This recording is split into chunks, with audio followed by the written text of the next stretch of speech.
एक समय की बात है। एक छोटे से गांव में हरिया नाम का एक आदमी रहता था। उसके परिवार में उसके पिताजी, उसकी पत्नी माला, बेटा रजत और बेटी रजनी रहते थे। हरिया के पिताजी की एक मिठाई की दुकान थी और उनके रसगुल्ले दूर दूर तक मशहूर थे।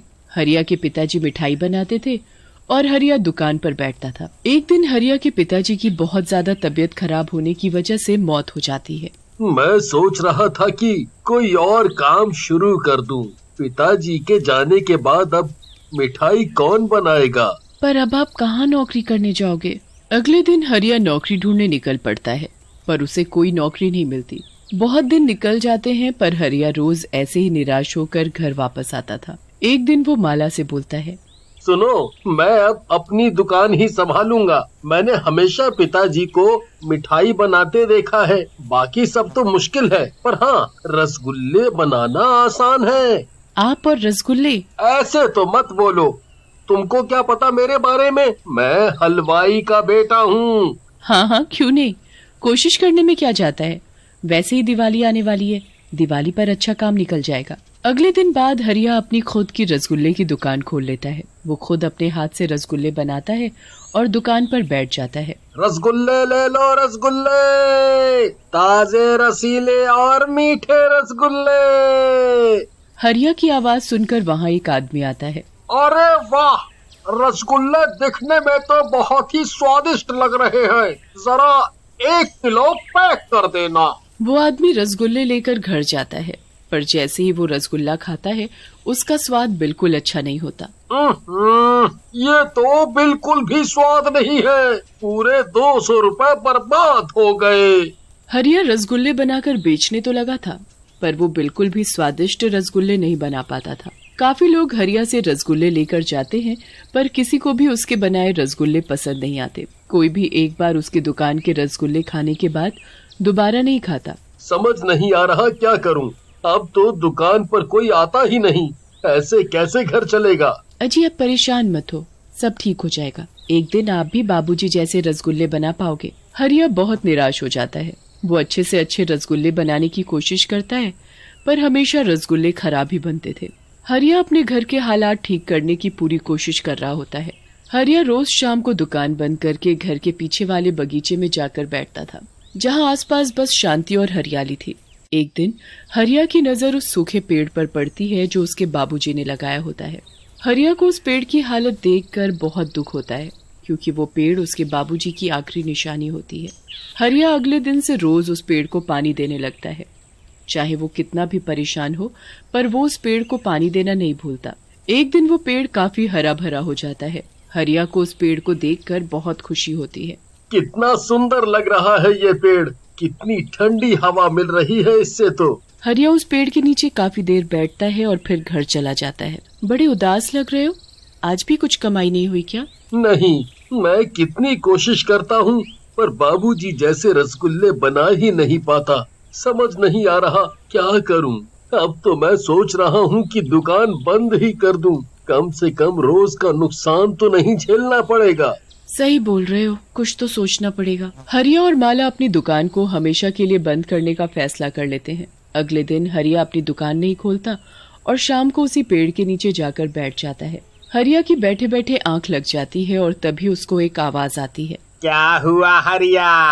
आवाज सुनकर हरिया की आंख खुल जाती है। कौन है? कौन आवाज दे रहा है? मैं यहाँ हूँ ऊपर। हरिया ऊपर देखता है। उसे पेड़ पर एक भूत बैठा दिखाई देता है। भूत! भूत! डरो मत मुझसे, मैं तुम्हें कुछ नहीं करूँगा।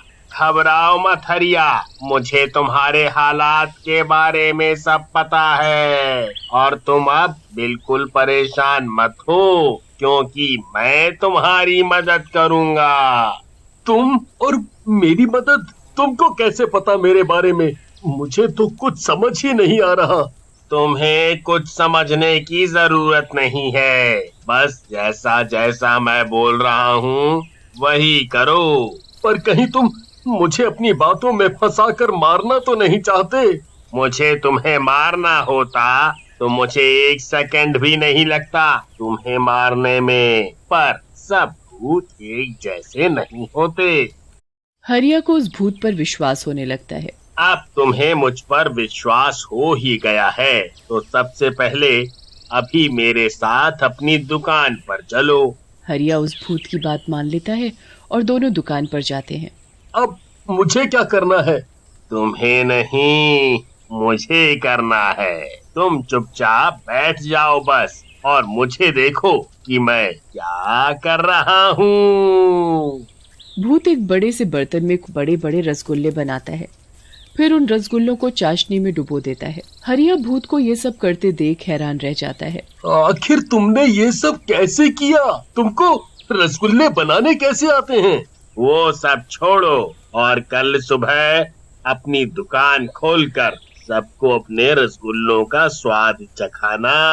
भूत इतना कहकर वहाँ से गायब हो जाता है। हरिया घर जाकर सारी बात माला को बताता है। माला भी हरिया की बात सुनकर हैरान रह जाती है। अगली सुबह हरिया बड़ी उम्मीद से अपनी दुकान खोलता है कि सबको उसकी दुकान के रसगुल्ले पसंद आएंगे।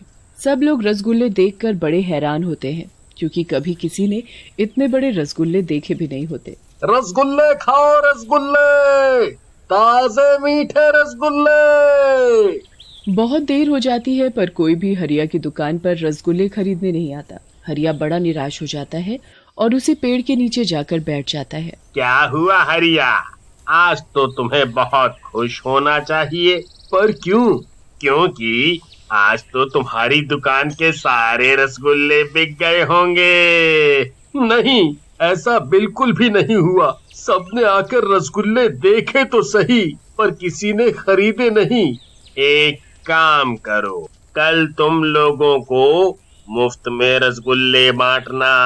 हरिया अपने घर जाता है और फिर से माला को सारी बात जाकर बताता है। अजी, आप ये कैसी बातें कर रहे हो? घर का एक एक पैसा उन रसगुल्लों में लगा दिया है हमने। अगर हम उनको मुफ्त में लोगों को बांट देंगे तो पैसे कहाँ से आएंगे? पर कोई हमारे रसगुल्ले खाएगा ही नहीं तो पैसे तो वैसे भी नहीं आएंगे। इससे अच्छा है एक बार वो करके देख लें। मुझे तो कुछ समझ नहीं आ रहा है, इसलिए आपको जो ठीक लगे आप वो करो। हरिया रात भर यही सब सोचता रहता है और सुबह होने का इंतजार करने लगता है।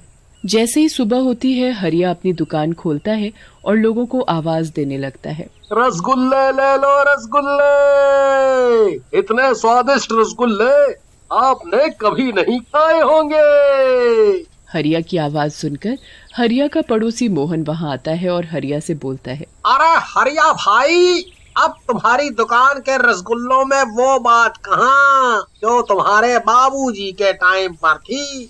हाँ भाई, बात तो बिल्कुल सही है, पर एक बार चख कर तो देखो कि इन रसगुल्लों का स्वाद कैसा है। ऐसी बात है तो एक रसगुल्ला पैक कर दो। मैं अभी तो जल्दी में हूँ, इसलिए घर जाकर ही खा पाऊंगा। हाँ हाँ, अभी पैक करता हूँ। हरिया एक रसगुल्ला पैक करके मोहन को दे देता है। उसके बाद वहाँ 2-4 लोग और आते हैं। भाई, हमने सुना है कि तुम आज मुफ्त में रसगुल्ले खिला रहे हो, जरा हमें भी खिलाओ। हरिया उनको रसगुल्ले देता है जिसे खाकर वे लोग खाते ही रह जाते हैं। उई बाबा, कितना स्वादिष्ट रसगुल्ला है, बिल्कुल वैसा जैसा तुम्हारा बाबूजी बनाता था। अरे भैया, इतना स्वादिष्ट रसगुल्ला आखिर इस पागल को पसंद नहीं आएगा है? हरिया रसगुल्लों की तारीफ सुन बड़ा खुश होता है। उसके मन में एक उम्मीद जागती है। हरिया पूरा दिन लोगों को मुफ्त में रसगुल्ले खिलाता है और हरिया को उसके पैसे देकर जाते हैं। हर कोई हरिया की दुकान के रसगुल्ले खाकर एक ही बात बोलता कि रसगुल्लों का स्वाद उसके बाबूजी के बनाए रसगुल्लों जैसा है। मैंने तो सोचा ही नहीं था कि कोई आज भी मेरे रसगुल्ले खाएगा, पर आज तो चमत्कार ही हो गया। लगभग सारे रसगुल्ले खत्म हो गए हैं, काफी अच्छे पैसे इकट्ठे भी हो गए हैं। हरिया बचे हुए रसगुल्ले पैक करके घर ले जाता है और सबको खाने को देता है। माला जैसे ही रसगुल्ला खाती है, अरे वाह, ये तो बिल्कुल वैसा स्वाद है जैसा बाबूजी के हाथों के बने रसगुल्ले का होता था। हरिया जैसे ही रसगुल्ला खाता है वो भागता हुआ उसी पेड़ के पास जाता है जिस पेड़ पर भूत रहता है। बाबूजी!